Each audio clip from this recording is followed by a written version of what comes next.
Hello, my loves. I'm Ellie Frost, and we're talking about narcissistic abuse, radically healing and coming back to ourselves, understanding it on a metaphysical level, a holistic, the true level, spiritually, emotionally, physically, and energetically, which is the key to just breaking free faster, reclaiming ourselves, and coming into our true power in lives, right? And so this video is about, well, how do you really defeat the narcissist? And there's a video I did where I was talking about the story of the lotus flower and how it grows in the muddiest, densest, grossest swamps, right? And when it rises to the top, it is the most iridescent, pure, light, pristine flower. The lotuses are kind of like, they look like big pearls. They're very much celebrated in Eastern religions and stuff because they're just an anomaly. They've come from this filth and then they rise to the top of the swamp and there's no mud on them. And I love that analogy personally, right? So when you starve the narcissist of narcissistic supply and then rebuild yourself, which is the most shocking thing to them, they cannot believe it when they see how you are, how connected to your intuition again, how you've restored physically, financially, emotionally, sexually, you've taken back you, right? Then you have defeated the narcissist because that entity knows, it feels it in consciousness, it's got no power on you, there's no mud on you. And one of the ways to do this, the biggest ways, is I just made one about sexual trauma and narcissism, is to get rid of the shame. Shame lives in the shadows. Now, when we've been narcissistically abused, we need someone to know what's happened to us. And sometimes we're going to tell, it is important that you acknowledge what happened to you. But sometimes we tell people who are not safe with our truth, with our emotions, with our hearts. We must tell people who we can be safe with, right? But we must own it. I talked before about, I will never forget what happened to me because the narcissist lives on distorting your reality, making you feel that you're wrong in your intuition, your gut feelings, what's going on, completely gaslighting you on the merry-go-round, right? The circus wheel with the flying monkeys and like you just don't know. Did this happen? No, it didn't. What is going on? Next round. That is what it feels like. That's the energy of it. You're on a constant merry-go-round. If you break up, you want resolution. They don't want that. You'll never get closure. They don't want you to have closure. So when you reclaim yourself, and if you want to join Sovereign, that's all about reclaiming yourself. If you can't do it, if you don't have any ability to do it, you are not, there's nothing, don't worry, you're going to get everything you need here for now. Just take one step at a time. Don't judge it. It's a small group anyway. I'm not letting a lot of people in anyway. So it's not that. Don't worry, but if you want to, you can, because reclaiming ourselves is this, they feel it in consciousness when you've got you back, right? And probably a version of you that you never had before because you'll be more powerful and you're not ashamed. When you're willing to own every inch of it because you know it's got nothing to do with you and they don't own you. They don't own your shame. They can't, you are not triggered by it, right? Because you've healed the trauma and we're working on that and I'm teaching you things about that. That's when you win. They feel it in consciousness. They literally lose their power. Not only do they disattach from your life force, they lose power because there's no energetic thread, right? And you gain it all back. And so part of this is like, we never deny our reality again. They have taught you to deny your reality, what's happening, question your reality, not trust yourself anymore. You never deny it again. But when you're healed, and talk about it with people who are safe, who can hold you with no judgment, with pure love, and transmute what's happened to you.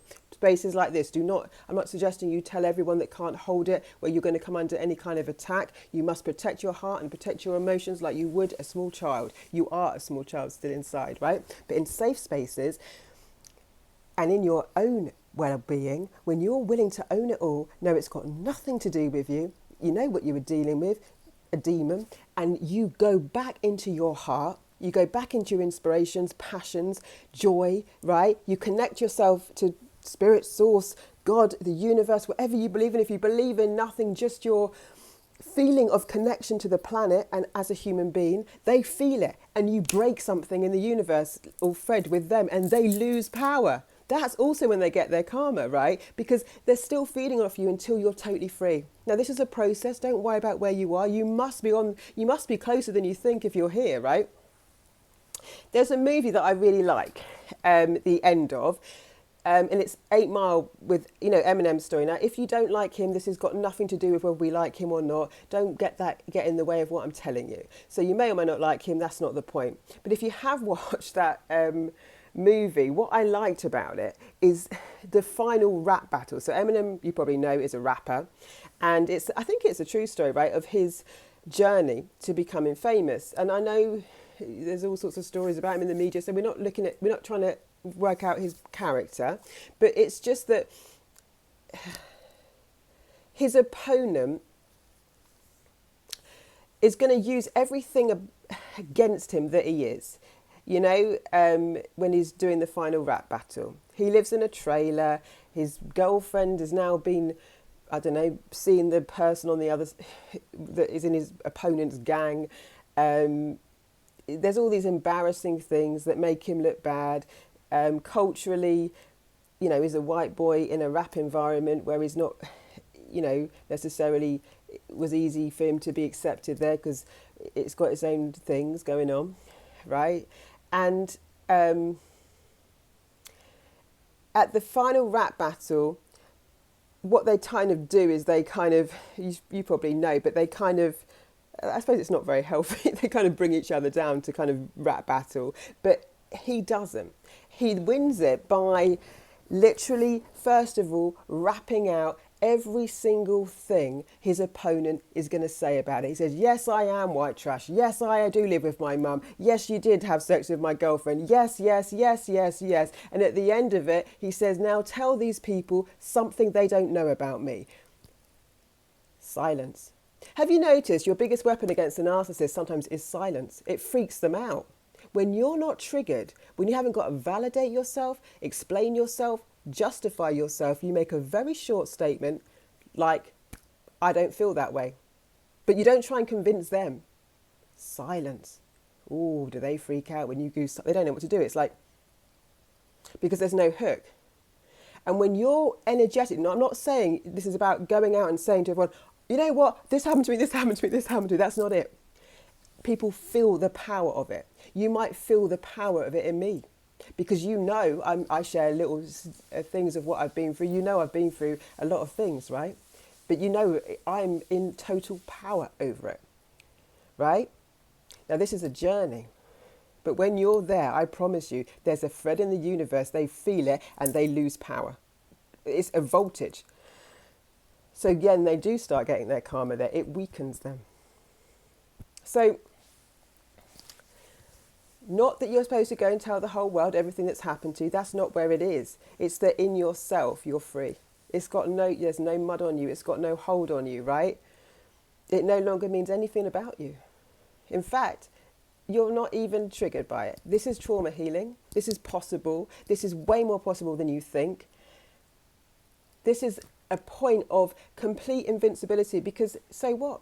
They could do a smear campaign. The whole circus of flying monkeys could be saying things and you just feel like you can just be silent. Tell these people something they don't know about me. You're not fighting for who you are. You're not fighting for validation. You're not fighting to be seen. You see yourself. You know yourself. They've got nothing on you. And what happened, what they did to you has got nothing to do with you. Tell these people something they don't know about me. Can you feel that, my darlings? That is where you're going. Reclamation of self, sovereignty, spiritual, emotional, physical, sexual, sovereignty over my dreams, sovereignty over my heart, sovereignty over the life I came to experience, sovereignty over my connection with people, sovereignty over my permission to be a human being that can go through stuff and be still valid, wonderful, loving and loved. We've got far better things to do on this planet than give our most valuable quality, which is our ability to love fiercely, to some creature that is just a destructive force that's now going to combust the more of us that wake up. You will see them combust, but I don't want you to get hooked on it, because so many people are like so angry and so wanting. I promise you, go on this journey. If you're dealing with anger, I'm going to give you some exercises, because I know a lot of people are, there's stages of this, but as you heal, anger is actually quite healthy, because now, like, shame, depression, misery, sadness, despair, right, is where we start off often after a lot of this. When you move up the emotional scale to anger, you're now getting closer to reclamation of self, right? Because a lot of us don't feel angry for a long time, we just feel very sad. Anger is a healthy one, but we need to be able to process it. We don't want to get stuck in any emotions. We've got to be fluid. We're energetic beings. Move your energy. Now, that's not, you have to exercise, move your energy. If you just do, like, I know it sounds silly, but like even like swimming, like breaststroke kind of moves, you're moving your aura, you're moving your energy. I'm going to show you energetic alignment, right? This is an energy exercise. Figure of eights, it's the infinity sign. It moves energy because your energy field is supposed to be like swirly. And when you get with a narcissist, your energy field gets linear, static, stuck. We move the energy. They don't know that you know this stuff. They don't know that you can move this easily. They don't know. They don't know that you're going to be set free. But when you do, the more you do, they feel it. You're wondering why they're not hoovering you while you're plugged in here listening to this stuff, why they're not coming back for you so much, why you're like, why aren't they? The more you do this and raise your vibration, they feel the energetic thread. They know they can't suck you the same way. Keep going and know, oh, you will see them probably lose their shiny, not even that they're shiny, they're not even shiny, are they? But lose their ability to project that shine. They have no shine, and you'll see it. And you'll feel it in the energetic field. Much as you feel them coming at you psychically, you'll also feel them shrink. It's interesting. Be in tune with your energetic gifts. Know that you are an energetic being. Thank you for being here. If you like Eminem or don't like Eminem, if you do like him, you can look up, I think, the last rap battle or something and just feel the energy of that. I share music and different things in my programs and stuff because it gives us, we change states. And when we change states, it's easier to receive information sometimes, right? So we use music, we use things to shift our energy. When you know that your energy is the most important thing that you've got to restore and get right, because everything else gets into alignment from there, things get easier. So I wanted to share that with you, right? We are not a destructive entity. We don't fight them with destructive ways. What we do is use our energy in such powerful ways, it's undeniable, and they feel it in the energy field. You fight it this way. So I love you. Thank you for being here. Lots of love. I'll speak to you soon.